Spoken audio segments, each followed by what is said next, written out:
அருட்பெருஞ்சோதி அருட்பெருஞ்சோதி தனிப்பெரும் கருணை அருட்பெருஞ்சோதி. எல்லா உயிர்களும் இன்புற்று வாழ்க, வள்ளல் மலரடி வாழ்க வாழ்க, கொல்லாவிரதம் குவளை எல்லாம் ஓங்குக, நல்லோர் நினைத்த நலம் பெறுக, நன்றி நினைத்த எல்லோரும் வாழ்க இசைந்து. உலக மக்களே, அறிவார்ந்த அன்பர்களே, ஆண்மநேய ஒருமைப்பாட்டுடைய அன்பர்களே, வல்லப்பமான நமக்கு அருளிய திருவருட்பாவில் 2ஆம் திருமுறையில் 112வது பதிகத்திலே வேட்கை கொத்து என்ற பதிகத்திலே இருக்கின்ற பாடலுடைய விளக்கங்களை பார்த்து கொண்டிருக்கிறோம். இதுவரை 2 பாடல்களுடைய விளக்கங்களை பார்த்திருக்கிறோம்.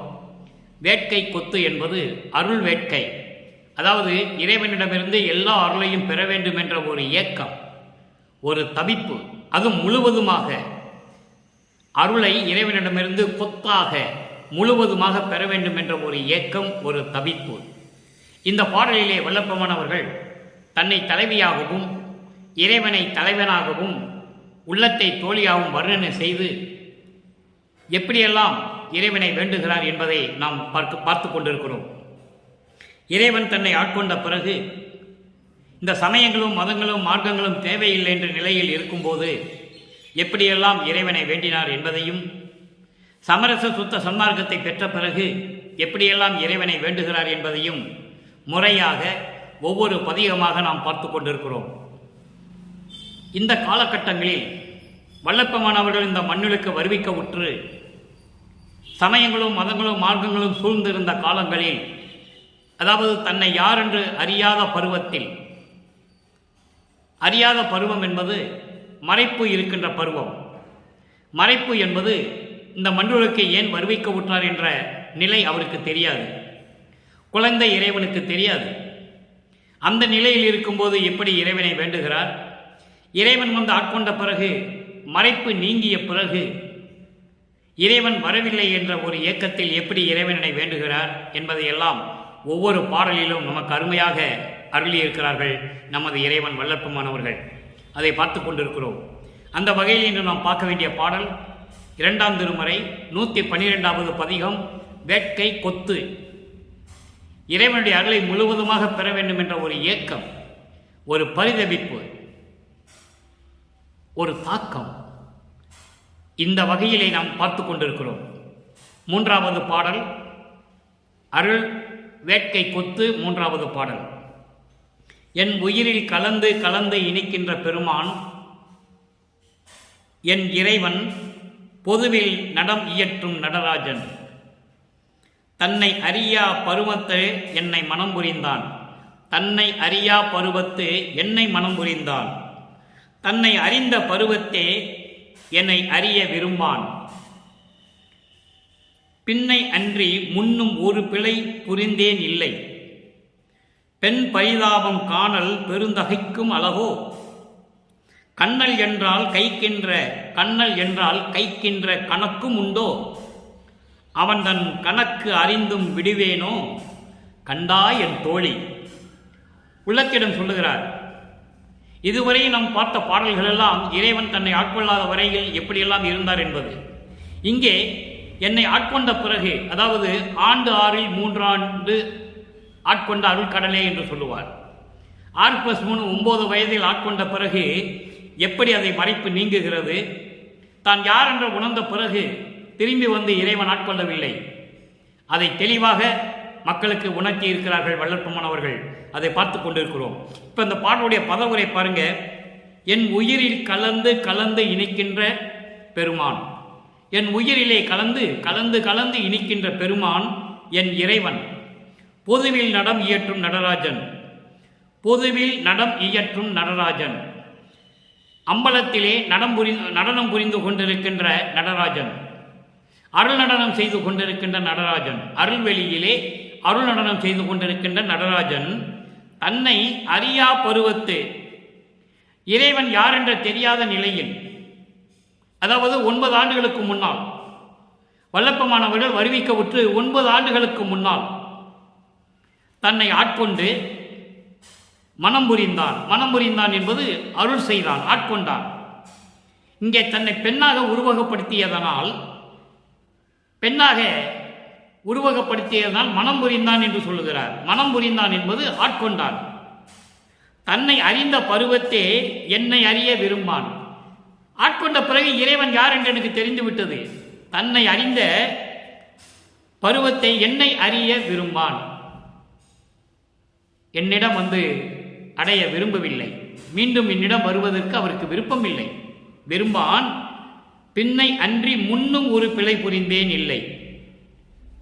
பின்னால மட்டுமில்லை, முன்னையும் நான் எந்த தவறும் செய்யவில்லை. எங்கே? அம்மையினும் என்பது விண்ணுலகத்தில் இருந்த போதும் கூட நான் எந்த தவறும் செய்யவில்லை. அதை தெளிவாக வல்லப்பமன் சொல்வார். நான் அடிக்கடி கூறுவது உண்டு. ஏனாதான் எனினும் யான் அம்மையினின் அடியேன் என அறிந்தேன், இதயம் மலர்ந்தேனே என்று சொல்லுவார்.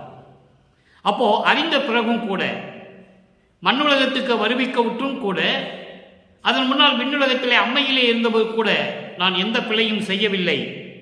பெண் பரிதாபம் காணல் பெருந்தகைக்கு அளவோ. இந்த பெண் தன்னை பெண்ணாக உருவகப்படுத்தியதால் சொல்லுகிறார்.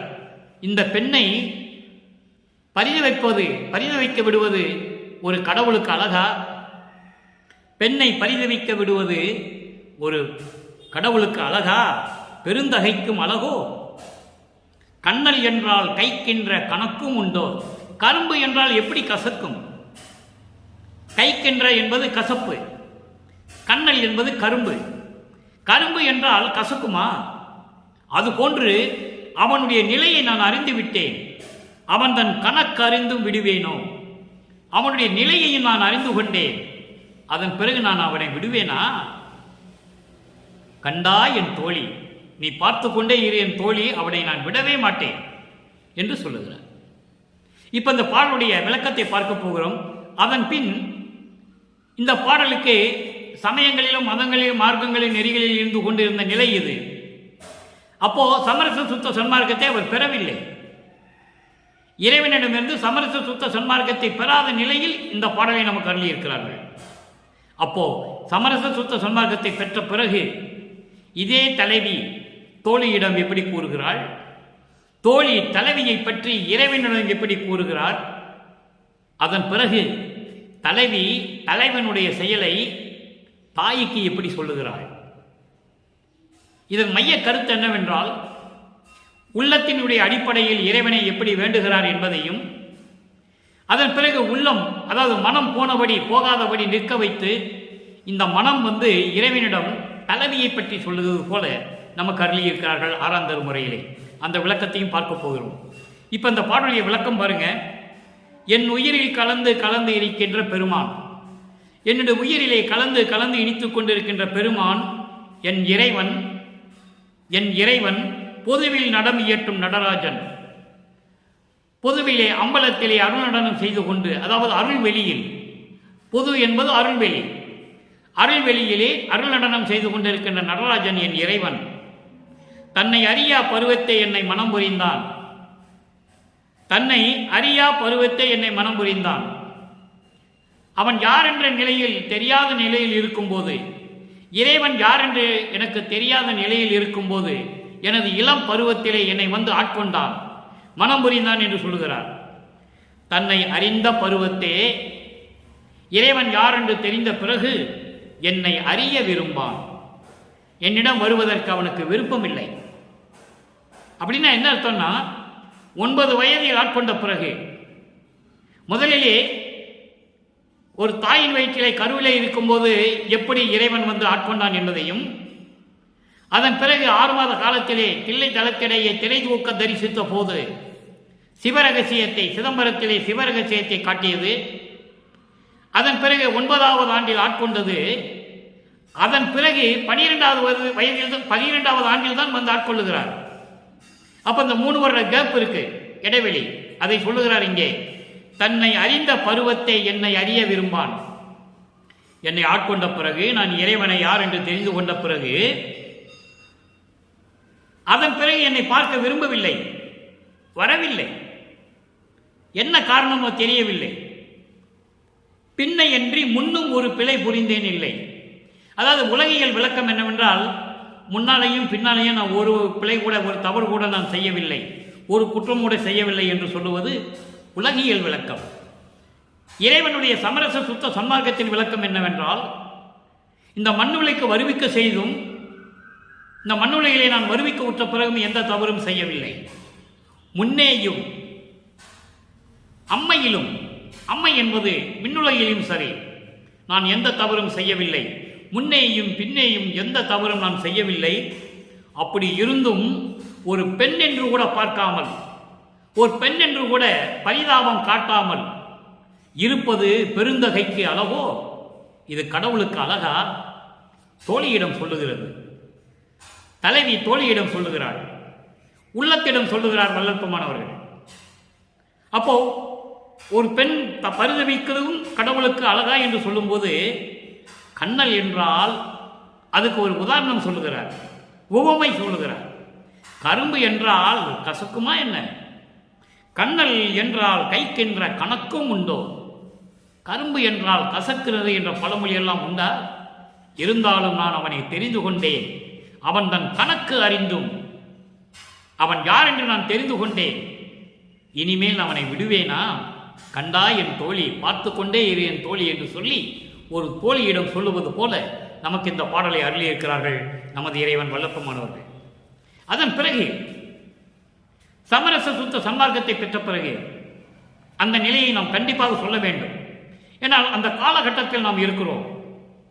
காரணம், வல்லப்பமானவர்கள் இளம் வயதிலேயே உருவ வழிபாடு செய்து கொண்டும் சமயங்களிலும் மதங்களிலும் மார்க்கங்களிலும் பற்று இருந்து கொண்டார்.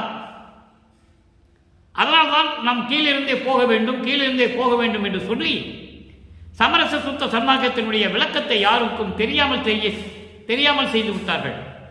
அதை வல்லப்பெருமான் தெளிவாக கூறுகிறார்கள். அந்த விளக்கத்தை தான் நாம் தொடர்ந்து கொடுத்து கொண்டிருக்கிறோம். 1ஆம் திருமுறையிலிருந்து 5ஆம் திருமுறையில் பாடலுக்கு முழுவதுமாக விளக்கம் 6ஆம் திருமுறையிலே உண்டு. அப்படிப்பட்ட விளக்கத்தை பார்த்து கொண்டிருக்கிறோம். ஆக இதன் உள்நோக்கம் என்னவென்றால், மைய கருத்து, சமரச சுத்த சன்மார்க்க சங்கத்துக்கு கீழிருந்து வர வேண்டிய தேவையில்லை. உருவ வழிபாடு செய்ய தேவையில்லை. வேள்வி வளர்த்து மந்திரம் சொல்லி யாகம் செய்வது தேவையில்லை. யோகம் கண்ணம் மூடிக்கொண்டு யோக நிலையில் இருப்பது தேவையில்லை. சமயங்களிலும் மதங்களிலும் மார்க்கங்களிலும் சொல்லப்பட்ட நெறிமுறைகள் நமக்கு தேவையில்லை. குறியீடுகள் தேவையில்லை. அந்த குணங்களும் நமக்கு தேவையில்லை. சங்கற்ப விகற்பங்களும் நமக்கு தேவையில்லை என்ற நிலை வரும்போது வல்லற்பெருமான் 6ஆம் திருமுறையிலே இருக்கின்ற பாடலுடைய விளக்கங்களை இப்போ நாம் பார்க்க போகிறோம். 6ஆம் திருமுறை 74 பதிகம் தலைவி தோழிக்கு உரைத்தல். இன்று நாம் பார்த்த 2ஆம் திருமுறையிலே 3வது பாடலிலே தலைவி தோழியிடம் எப்படி சொல்லுகிறாள்? அவன் இறைவன், என் உயிரில் கலந்து இனிக்கின்ற இறைவன், அம்பலத்திலே நடனமாடிக்கொண்டு அருள்வெளியிலே நடனமாடிக்கொண்டு இருக்கின்ற நடராஜன், அவன் என்னை அறியாத பருவத்திலே ஆட்கொண்ட பிறகு, நான் யார் என்று, இறைவன் யார் என்று தெரிந்த பிறகு என்னிடம் வரவில்லை. இது நியாயமா? என் மேலும் பரிதாபம் கூட இல்லையா இறைவனுக்கு? கரும்பு என்றால் கசக்குமோ?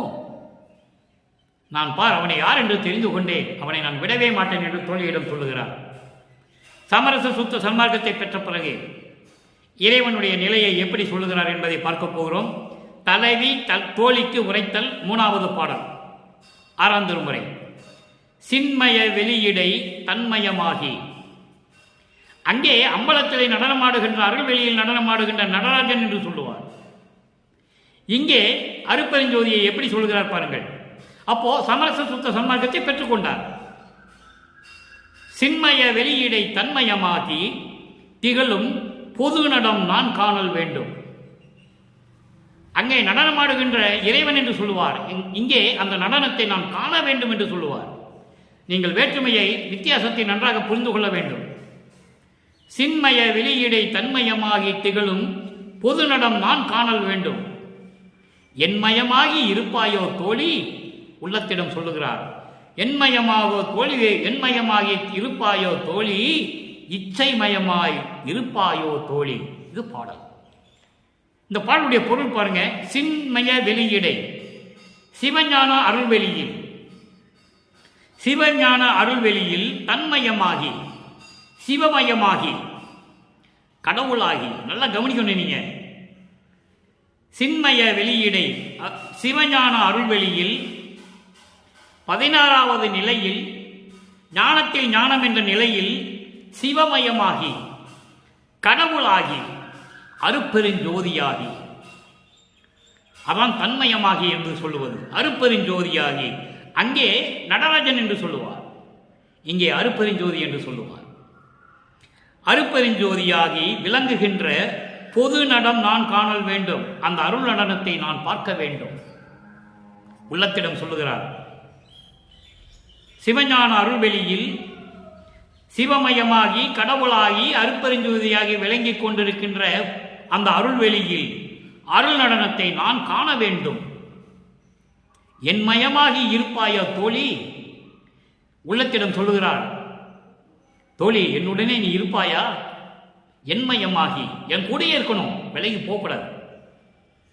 நான் அருள் நடனத்தை பார்க்க வேண்டும், அப்போது நீ என்னுடன் இருக்க வேண்டும். உள்ளத்தை சொல்லுகிறார். என்மயமாகி இருப்பாயோ தோழி, இச்சைமயமாகி இருப்பாயோ தோழி? இல்லை என்றால் உன் விருப்பப்படி இருப்பாயா? என்னை விட்டு விலகி போவாயா? என்னுடனே இருப்பாயா? உன் விருப்பப்படி என்னுடன் இருப்பாயா தோழி என்று சொல்லி இந்த பாடலை நமக்கு அறிவிக்கிறார்கள். ஆக தலைவி தோழியிடம் சொல்லுவது என்ன மைய கருத்து என்றால், இறைவன் எப்படி விளங்கிக் கொண்டிருக்கின்றான்? சிவஞான அருள்வெளியிலே, அந்த சிவஞான அருள்வெளியிலே அருப்பெருஞ்சோதியாகி தன்மயமாகி விளங்குகின்ற அந்த அருள்வெளியிலே நடனமாடுகின்ற அந்த நடனத்தை நான் பார்க்க வேண்டும். என்மயமாகி இருக்க வேண்டும் தோழி, உள்ளமே என்னுடன் நீ இருக்க வேண்டும், நீயும் இருந்து பார்க்க வேண்டும். இல்லை என்றால் உன்னுடைய விருப்பப்படி நீ இருப்பாயா என்று சொல்லுகிறது. ஏனால் உள்ளத்தை மனக்குரங்கு என்று சொல்லுவார். உள்ளம் மனம் அலைபாய்கின்றது. அதன் நிலை அப்படித்தான், குரங்கு போல அலைபாய்ந்து கொண்டிருக்கும், தாவி தாவி சென்று கொண்டே இருக்கும். அப்போ அந்த உள்ளத்தை கட்டுப்படுத்துகிறார். உள்ளத்திடம் சொல்கிறார், நீ எங்கேயும் போகக்கூடாது, உன் இஷ்டத்துக்கு உன் விருப்பப்படி எங்கேயும் போகக்கூடாது, நீ என்னுடையே இருக்க வேண்டும், அந்த அருள் நடனத்தை நாம் காண வேண்டும் என்று சொல்லுகிறார். அடுத்து 76வது பதிகம், 6ஆம் திருமுறை. பாங்கி தலைவி பற்றி தலைவனிடம் உரைத்தல். இப்போ இவர் என்னென்ன வேண்டுகிறார், இவருடைய நிலை என்பதை, இவருடைய நிலை என்ன, வள்ளல் பெருமானுடைய நிலை என்ன என்பதை தன்னை தலைவியாக வர்ணனை செய்து, உள்ளத்தை தோழியாக வர்ணனை செய்து, தோழி தலைவனிடம் சொல்லுகிறாள், என்னுடைய தலைவி எப்படிப்பட்டவள் என்று சொல்லுகிறாள். அதன் மைய கருத்து என்னவென்றால், தன்னுடைய நிலையை இந்த உலக மக்களுக்கு தெரிவிக்கிறார் வள்ளல் பெருமான் அவர்கள். தன்னுடைய நிலையை வள்ளல் பெருமான் அவர்கள் இந்த உலக மக்களுக்கு தெரியப்படுத்துகிறார்கள். நல்லா கவனிங்க. பணம் பழமே, பனம்பழம், பனமரத்தில் காய்க்கின்ற பழம். பனம்பழம் சாப்பிட்டா பசி தீருமா? தீராது. பனம்பழம் சாப்பிட்டா பசி தீராது. ஆசைக்கு வேணா சாப்பிட்டுக்கலாம். பனம்பழம் சாப்பிட்டு பசி போயிடுச்சுன்னு யாராலையும் சொல்ல முடியாது. பனம்பழம் சாப்பிட்டு பசி தீருமா? இங்க பாருங்க, பனம்பழமே எனினும் இந்த பசி தவிர்த்தால் போதும் பாரும் என பகர்கின்ற பாவையர் போல் பகரால். அற்புதமான வரி. பனம்பழம் சாப்பிட்டு பசி தீராது. ஆனா இந்த உலக மக்கள், பெண்கள் எல்லாம் பாவையர்கள் என்று சொல்லுகிறார். ஏன்னா தன்னை பெண்ணாக உருவகப்படுத்தியதால் பாவையர்கள் என்று சொல்லுகிறார்.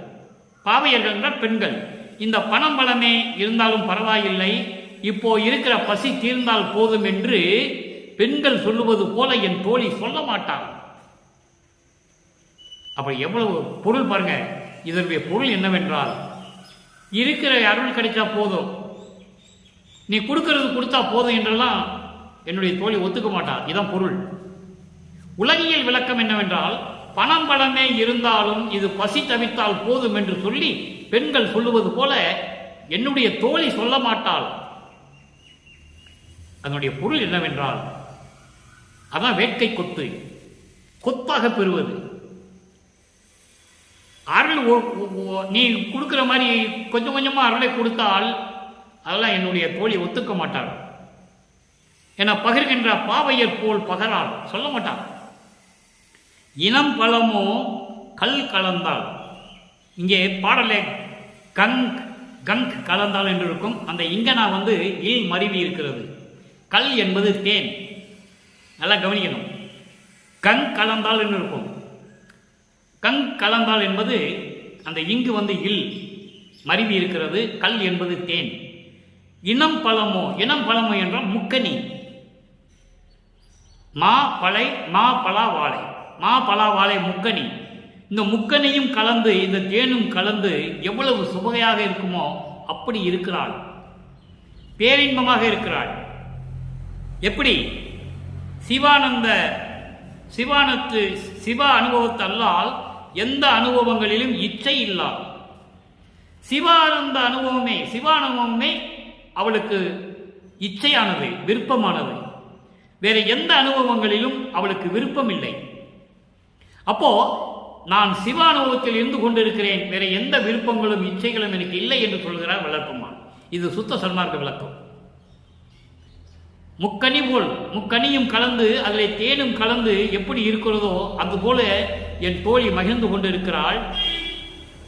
சிவானுபவம் மட்டுமல்லாமல் வேற எந்த அனுபவங்களிலும் அவளுக்கு இச்சை இல்லை, அவளுக்கு விருப்பம் இல்லை. இச்சை இல்லால் அவர் தம் மனம் பழமோ காயோ அறிந்து வர விடுத்தாள். உன்னுடைய மனம் எப்படிப்பட்டது, உன் உள்ளம் எப்படி இருக்கிறது, அவளிடம் விருப்பம் இருக்கிறதா இல்லையா, நீ விரும்புகிறாயா இல்லையா, இதை நீ கண்டிப்பாக தெரிந்து கொள்ளவா என்று சொல்லி என்னை உன்னிடம் அனுப்பியிருக்கிறாள். உள்ளம் இறைவனிடம் சொல்லுகிறது. அப்ப இறைவனுடைய நிலையை அறிந்து கொள்ள வள்ளற்பெருமான் விரும்புகிறார். அதான் பொருள். அவருடைய மனம் பழமோ காயோ என்று அறிந்து வர விடுத்தால் என்னை தூது அனுப்பியிருக்கிறாள். உன்னுடைய மனம் எப்படி இருக்கிறது என்பதை அறிந்து கொண்டு வா என்று சொல்லி என் தலைவி உன்னிடம் அனுப்பியிருக்கிறாள். மற்றவர் போல் காசு பணத்து ஆசை வைத்து வருந்தாள். மற்றவர்களைப் போல அந்த காசு பணத்தின் மீது ஆசை அவளுக்கு இல்லை. அதைத்தான் வள்ளற்பெருமான் இடத்திலே சொல்லுவார்.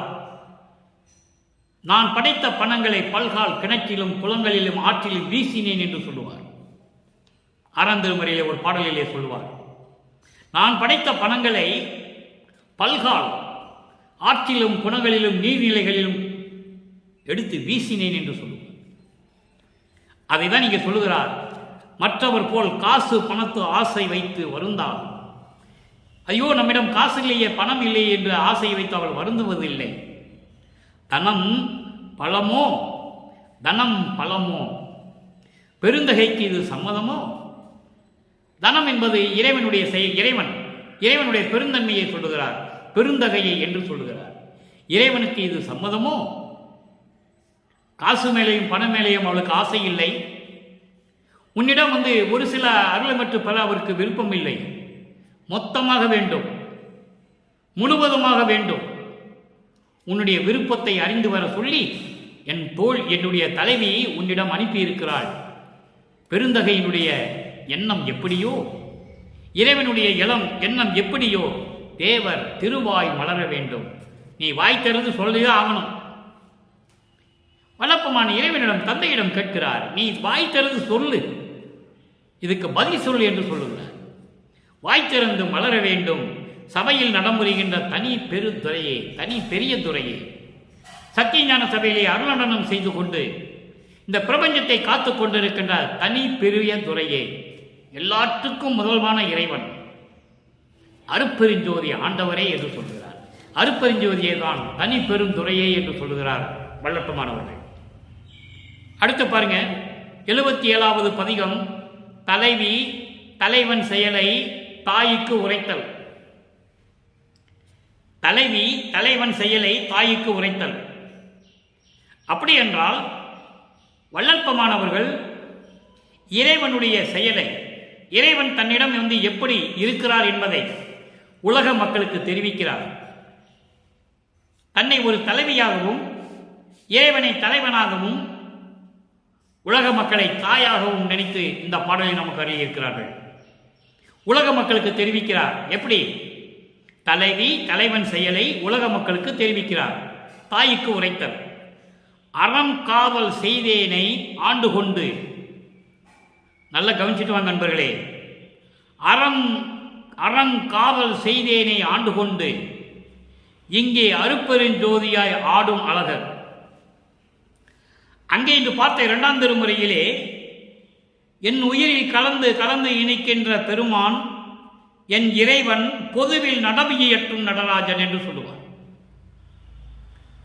இங்கே சமரச சுத்த சன்மார்க்கத்தை பெற்ற பிறகு, நிலைகள் எல்லாம் மாறிய பிறகு, சமயங்களும் மதங்களும் மார்க்கங்கள் எல்லாம் நீக்கிய பிறகு, அறங்காதல் செய்தேனை ஆண்டு கொண்டு உண்மையாகவே அன்பு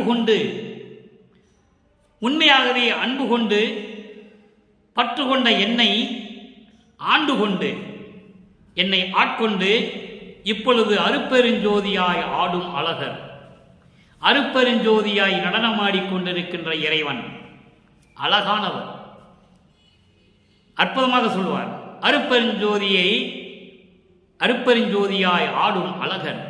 ஒளி ஆடுகிறது, அருப்பெருஞ்சோதியை ஆடுகிறது. அப்படிப்பட்ட அழகர் உறங்காத வண்ணம் சிற்றம்பலம் பாடி உதிக்கின்ற உண்மையில் புதிக்கின்ற போது, நல்ல கவனிங்க, உறங்காத வண்ணம் சிற்றம்பலம் பாடி உதிக்கின்ற உண்மையில் புதிக்கின்ற போது. உறங்காத வண்ணம் என்பது மனம் தளராத நிலையில், விழிப்பு நிலையில், கண் மூடாத நிலை, கண் இமைக்காத நிலையில் கூட விழிப்பு நிலை என்று சொல்லுவார் வளர்ப்புமானவர்கள். விழிப்பு நிலை, மனம் தளராத நிலையில், விழிப்பு நிலையில் இருந்து கொண்டு ஞான சபையிலே பாடி அதனால் கிடைக்கின்ற உண்டாகின்ற அந்த அருள் தன்மையிலே வணங்குகின்ற போது, இறைவனை அப்படி சத்தியஞான சபையிலே வணங்குகின்ற போது, இதை வல்லப்பமானவர்கள் ஞான சரியிலே முதல் பாடலிலே சொல்லுவார், எப்படி இறைவனை வணங்க வேண்டும் என்று. நினைந்து நினைந்து, உணர்ந்து உணர்ந்து, நெகிழ்ந்து நெகிழ்ந்து, அன்பு நிறைந்து நிறைந்து, உற்றலும் கண்ணீர் அதனால் உடம்பு நனைந்து நனைந்து, அருளமுதே நன்னிதியே ஞான நடத்தரசே. எப்படி சொல்ற பாருங்க, இறைவனை வேண்டுவது என் உரிமை நாயகனே என்று இறைவனை வணங்க வேண்டும் என்று துதித்தினோ. அப்படியெல்லாம் வணங்குகின்ற போது, துதிக்கின்ற போது, புறங்காதல் செய்வார் போல் செய்யாதே. பொய்யாக பாவனை செய்து கொண்டு, புறங்காவல் என்பது பொய்யாக பாவனை செய்து கொண்டு, பொய்க்காதல், பொய்யான ஒரு அன்பு, பொய், அதில் உண்மை இல்லை, அப்படியெல்லாம் பாவனை செய்வது போல் செய்யாத பெண்ணே, பொற்கம்பம் ஏறினை. பொற்கம்பம் ஏறினை என்பது வரிக்கு உலகியல் விளக்கம் பொன் தூண் என்று பொருள். பொற்கம்பம் என்பது பொன் தூண் ஏறினை, பொன் தூண் ஏறினை, ஏறிவிட்டாய் என்று சொல்லுவார்கள். ஆனால் சமரச சுத்த சன்மார்க்க விளக்கம் என்பது 16வது நிலைக்கு நீ வந்துவிட்டாய். அந்த 12 நிலைகளை கடந்து, சரியை கிரியை யோகம் என்ற முன்னாக 12 நிலைகளை கடந்து 13வது நிலையை அடியெடுத்து வைத்து, அதான் ஞான சரியை. அதுதான் உறங்காத வண்ணம் சிற்றம்பலம் பாடி என்று சொல்கிறார். ஞான சரியை படித்து நல்லா கவனிக்க நண்பர்களே, இது இறைவன் கொடுத்த விளக்கம், யாராலையும் மாற்ற முடியாது. இறைவனுடைய தயவாலயம் கருணையாலயம் பெற்ற விளக்கம். உறங்காத வண்ணம் இறைவனை நினைந்து நினைந்து மகிழ்ந்து மகிழ்ந்து விழிப்பு நிலையில் இருந்து கொண்டு சத்தியஞான சபையிலே பாடி, அதனால் உண்டாகின்ற அந்த அருள் தன்மையோடு வணங்குகின்ற போது, உள்ளம் உருகி வணங்குகின்ற போது, புறங்காதல் செய்வோர் போல் செய்யாதே.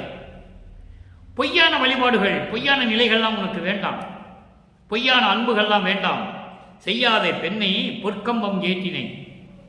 நீ அந்த ஞான சரியை, ஞானக்கிரியை, ஞான யோகத்தில் ஞானத்தில் ஞானம் 16வது நிலைக்கு வந்து விட்டாய். அதான் பொற்கம்பம் என்று சொல்லுகிறார். அதில் ஏறி நீ வந்து விட்டாய், ஏறினை. அற்புதங்க. இந்த பிரபஞ்சம் தோன்றிய காலத்திலிருந்து எத்தனையோ பேர்கள் தோன்றினார்கள். யாரும் சொல்லவே இல்லை நான் இந்த நிலையை அடைந்து விட்டேன் என்று யாரும் சொன்னதில்லை. கர்ம சித்தி, யோக சித்தி அடைந்து சென்று விட்டார்கள். ஞான சித்தியை யாருமே அடையவில்லை.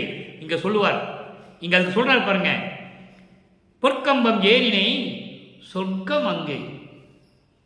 சொர்க்கம் அங்கு என்பது அதுதான் ஞான சித்தியினுடைய நிலை.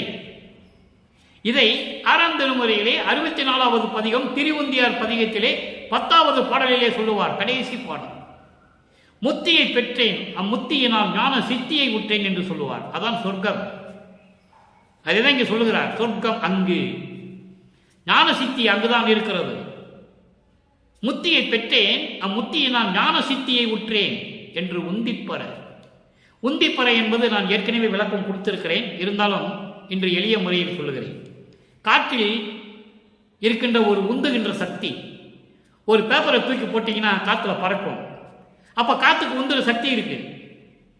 அந்த சக்தியிடம் சொல்லுகிறார், நீ போய் உலகத்தில் சொல்லு, எல்லாருமே முத்தியோட போயிட்டாங்க இந்த பிரபஞ்சத்தில், முத்திக்கு அப்புறம் ஒரு நிலை இருக்கிறது எனக்கு தான் தெரியும், ஞான சித்தி, அதை நான் பெற்றுவிட்டேன், சித்தன் ஆனேன் என்று உந்திப்பற. சித்தன் என்பது இறைவன். நான் அருப்பெருஞ்சோதி ஆகிவிட்டேன் என்று சொல்லுகிறார். நான் அருப்பெருஞ்சோதி ஆகிவிட்டேன், சித்தன் ஆனேன் என்று உந்திப்பற. பிரபஞ்சத்தில் போய் சொல்லுன்னு சொல்லுவார். அதேதான் இங்கே சொல்லுகிறார். சொர்க்கம் அங்கு, அதுதான் ஞானத்தில் ஞானம், அதான் கடவுள் நிலை. கடவுள் நிலை என்று அமையமாதான நிலை அதுதான். சொர்க்கம் அங்கு, ஞான சித்திக்கு வந்து விட்டாய், நீ பொற்கம்பம் ஏறினை சொர்க்கம் அங்கு. ஞான சித்தியை பெற்றுவிட்டாய் மகனே, நீ கடவுளாகிவிட்டாய் மகனே என்று சொல்லுகிறார். அப்பால் இறங்காதே என்கின்றார்.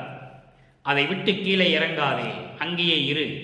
அப்படி என்றால் என்ன அர்த்தம்? நீ இறைவன் நிலையை அடைந்து விட்டாய் என்கிறார். என்னடி அம்மா, அம்மா கிட்ட சொல்லுவது போல உலக மக்களுக்கு சொல்லுகிறார். ஒரு தாயிடம் சொல்லுவது போல. நல்லா புரிஞ்சுக்கணும் நீங்க. என் கை பிடிக்கிறார், என்னடி அம்மா, என் கையை பிடித்து கொண்டார். அப்படின்னால் என்ன அர்த்தம்? இனிமேல் நான் அவனை விட்டு பிரிய மாட்டேன் என்ற அர்த்தம். எம்மையினும் என்னை விட்டு இறையும் பிரியாது, அம்மையும் அப்பனுமாம் அருப்பெருஞ்சோதி. அகவல்ல சொல்லுவார், அருப்பெருஞ்சோதி அகவலிலே சொல்லுவார். கன நிமிஷம் கூட இனிமேல் என்னை விட்டு பிரியாமல் இருக்கிறது அம்மையும் அப்பனுமாம் அருப்பெருஞ்சோதி. தாயாகவும் தந்தையாகவும் இருந்து கொண்டிருக்கிறார் அருப்பெருஞ்சோதி. என்னை விட்டு எம்மையினும் பிரியாது, எந்த நேரத்திலும் எப்படியும் சரி. அதைதான் இங்கே சொல்லுகிறார். என் கை பிடிக்கிறார், என்னடி அம்மா, என் கை பிடிக்கிறாருக்கு எவ்வளவு விளக்கம் இருக்கு பாருங்க. புரிந்து கொள்ள வேண்டும் நண்பர்களே. சாதாரண அதாவது திருவருட்பா விளக்கம் அருள் கடல், அருள் அமுதம். பேச பேச விளக்கங்கள் வந்துகிட்டே இருக்கும். நமக்கு தான் நேரம் போய்கிட்டே இருக்கும். நானும் 30 நிமிஷத்துக்குள்ள பேசி முடிச்சிடலான்னு பார்க்குறேன், முடியல. இங்க என் கை பிடிக்கிறாருன்னு சொல்றாரு. உலகையில் என்ன சொல்லுவான்? அவன் கையை பிடிச்சிக்கிட்டாரு அவ்வளவுதான் சொல்லுவான். அது இல்லை. என் கை பிடிக்கிறார் என்றால் இனிமேல் என்னை விடமாட்டார். என்னை விடமாட்டார் என்பது என்ன பொருள்? எம்மையினும் என்னை விட்டு இறையும் பிரியாது, அம்மையும் அப்பனுமாம் அருப்பெருஞ்சோதி. அதான் என் கை பிடிக்கிறார், என்னடி அம்மா, உலக மக்களுக்கு தெரிவிக்கிறார். இறுதியாக அன்பர்களே, ஒரே ஒரு விளக்கம். 101வது பதிகம், உய்வகை உற்றல், உய்வகை கூறல். உலக மக்களுக்கு சொல்லணும் இல்லை. ஏன்னா எல்லாருமே இப்படி சொல்லுவாங்கன்னா அவருக்கு இறைவனுக்கு தெரியும். மக்களை குழப்பி விடுவாங்க, மக்களுடைய சிந்தனையை மாற்றுவார்கள், மக்களிடம் சுத்த சன்மார்க்கத்தை பற்றி யாரும் சொல்ல மாட்டார்கள் என்று இறைவனுக்கு தெரியும். அதனால் எப்படி உலக மக்களுக்கு தெரிவிக்கிறார் என்பதை ஒரு விளக்கம். உய்வகை கூறல். உலக மக்களே, நீங்கள் மேம்படைய வேண்டும், இறைவனுடைய திருவடியை அடைய வேண்டும், இறைவனுடைய அருளை பெற வேண்டும், இறைவனிடம் எல்லா செல்வங்களையும் பெற்று நீங்கள் வாழ்வாங்கு வாழ வேண்டும். நான் மட்டுமல்ல, நான் பெற்ற சுகம் இந்த உலகம் பெற வேண்டும், வையகம் பெற வேண்டும். அதற்காக சொல்லுகிறார் பாருங்கள். ஆதி அந்தமும் இல்லாது ஓர் அம்பலத்தாடும், ஆதியும் அந்தமும் இல்லாது ஓர் அம்பலத்தாடும் சோதி தன்னையே நினைமின், தன்னையே நினைமின்கள், சோதி தன்னையே நினைமின்கள், சுகம் பெற விளைவீர், நீதி கொண்டு உரைத்தேன், இது நீவீர் மேல் ஏறும் வீதி. எவ்வளவு விளக்கங்கள் இருக்குது என்பதை நீங்கள் நன்றாக கவனிக்க வேண்டும். இது நீவீர் மேல் ஏறும் வீதி, மற்றைய வீதிகள் கீழ் செல்லும் வீதி. விளக்கம் பாருங்க. ஆதி அந்தமும் இல்லாது, ஆதியும் அந்தமில்லா தோன்றிய அருப்பெருஞ்சோதி, சுயமாக தோன்றிய இறைவன், தாயில் வயிற்றில் முளைக்காத இறைவன் என்று சொல்லுவார் அருப்பெருஞ்சோதியை வல்லப்பமானவர்கள். ஒரு தாயில் வயிற்றில் முளைக்காத இறைவன். இதை ஒரு இடத்திலே வல்லப்பமான் சொல்லுவார். நீ மட்டும் சுயமாக தோன்றிவிட்டாய், ஆதியும் அந்தமும் இல்லாமல். உனக்கு தேவைப்பட்டால் உன் நெற்றிக்கண்ணிலிருந்து ஒரு குழந்தையை உருவாக்குவாய். உனக்கு தேவைப்பட்டால் உன்னுடைய அருள் சக்தியால் ஒரு குழந்தையை உருவாக்குவாய். ஆனால் என்னை மட்டும் ஏன் ஒரு தாய் வயிற்றிலே 10 மாதம் இருக்க வைத்து, அந்த இருட்டறையிலே இருக்க வைத்து நான் எப்படியெல்லாம் துன்பப்பட்டு என்னை வருவிக்க செய்தாய் என்று ஒரு பாடலிலே சொல்லுவார். அற்புதமாக இருக்கும். மகாதேவ மாலை 100 பாடல்களை கொண்டது. அதில் 87வது பாடலிலே இந்த நிகழ்வை சொல்லுவார் வல்லப்பமானவர்கள்.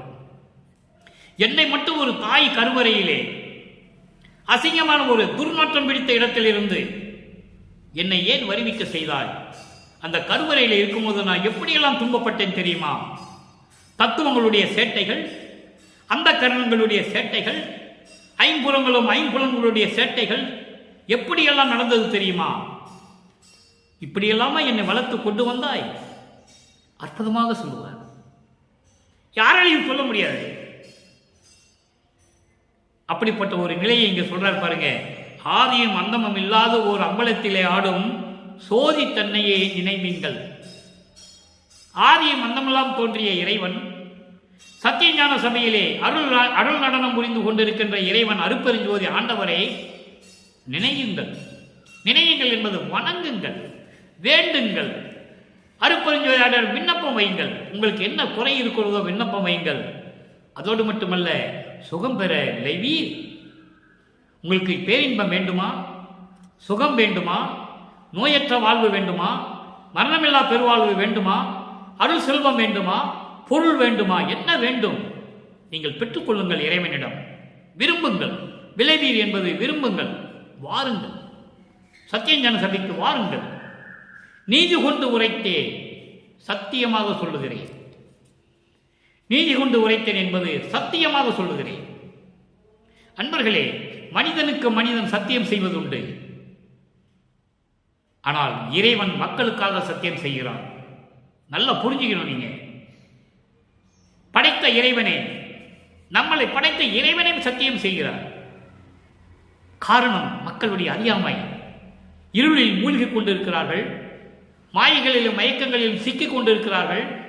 சமயங்களிலும் மதங்களிலும் மார்க்கங்களிலும் சொல்லப்பட்ட நெறிகளை கொண்டு மேற்கொண்டு துன்பப்பட்டுக் கொண்டிருக்கிறார்கள். அடுத்த வரியில சொல்றார் பாருங்க, இது நீவீர் மேல் ஏறும் வீதி. சத்தியமாக சொல்லுகிறேன், சமரச சுத்த சன்மார்க்கம்தான் உங்களை மேலேற்றக்கூடிய, உங்களை மேம்படுத்தக்கூடிய நெறி. வீதி என்பது நெறி. உலகியலிலே வழி என்று சொல்லுவார்கள், தெரு என்று சொல்லுவார்கள். ஆனால் இது நெறி. சமரச சுத்த சன்மார்க்க சத்திய நெறிதான் உங்களை மேலே கொண்டு செல்லும். உங்கள் வாழ்க்கையை மேம்படைய செய்யும்.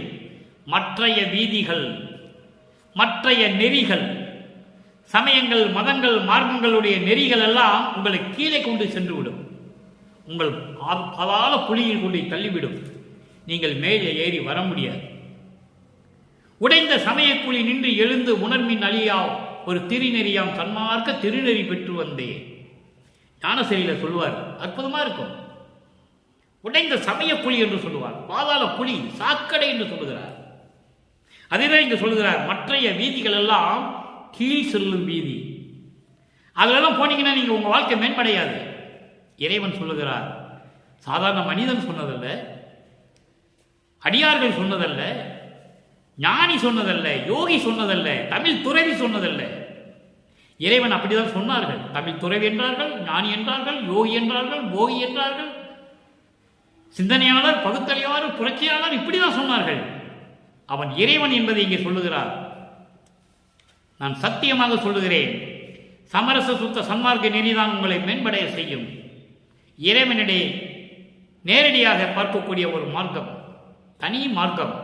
மற்ற சமயங்களும் மதங்களும் மார்க்கங்களில் சொல்லப்பட்ட நெறிகள் எல்லாம் உங்களை பாதாள குழிக்குள் சென்று விட்டுவிடும். நீங்கள் மேலே ஏறி வர முடியாது என்ற நிலையை வல்லப்புமான் உலக மக்களுக்கு தெரியப்படுத்துகிறார். அதான் உய்வகை கூறல் என்ற பதிகத்திலே 3வது பாடலிலே நமக்கு அருளியிருக்கிறார்கள். எனவே அன்பர்களே, இன்று நாம் பார்த்த 2ஆம் திருமுறையிலே வேட்கை கொத்து அருளை கொத்தாக பெறுவது, முழுவதுமாக பெறுவது, சொச்சம் மிச்சம்லாம் கிடையாது, முழுவதுமாக. அந்த பாடலிலே என்ன சொன்னார் வல்லப்பமானவர்கள்? அதன் பிறகு சமரச சுத்த சன்மார்க்கத்தை பெற்ற பிறகு எப்படியெல்லாம் நமக்கு அருளி இருக்கிறார்கள் என்பதை நாம் தெளிவாக பார்த்து விட்டோம். அன்பர்களே, என்னால் முடிந்தவரை இறைவனிடம் தயவோடையும் கருணையோடையும் கேட்டு கேட்டு விளக்கங்கள் பெற்று உங்கள் கழித்துக் கொண்டிருக்கிறேன். அதுதான் உண்மை, அதுதான் சத்தியம். எனவே அப்படிப்பட்ட இறைவனை நாமும் வணங்கி, குறிப்பாக கொலையும் புலையும் தவிர்த்து சைவ நெறியில் இருந்து கொண்டு இறைவனை வணங்கி, சமரச சுத்த சன்மார்க்க நெறியிலே இருந்து கொண்டு